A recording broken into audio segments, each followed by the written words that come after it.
London. It was a case of the famous interviewing the famous. The BBC aired an interview on Wednesday that was unusual in at least a couple of respects. The man answering the questions was former President Barack Obama, and the man asking them was his friend Prince Harry. The Prince took the seat as a guest editor for BBC Radio 4's flagship program Today and broadcast a long-awaited interview in which he questioned the former president about the day he left the White House, his work since leaving office and his plans for the future. Neither party mentioned President Trump by name, but Mr.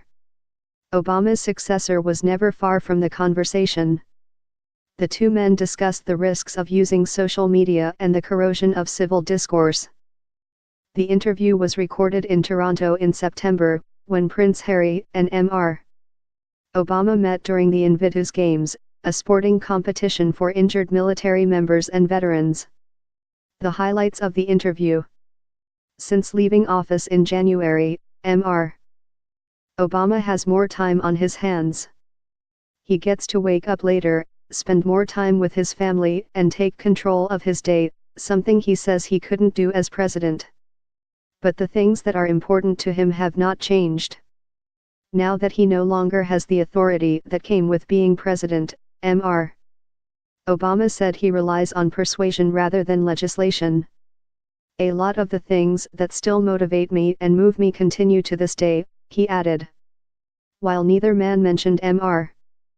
Trump directly, they discussed the role of social media in leadership, a conversation that brought to mind Mr. Trump's blunt, unvarnished posts on Twitter. Mr. Obama warned against the irresponsible use of social media by people in positions of power and expressed his concern about a future in which facts were discarded. Mr. Obama also mentioned that he had developed a thick skin during his presidency. Mr. Trump, in contrast, has been criticized since the 2016 campaign as thin-skinned and unable to rise above provocation.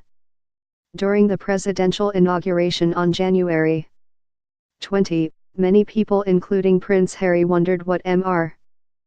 Obama was thinking as he sat in the crowd, showing little emotion.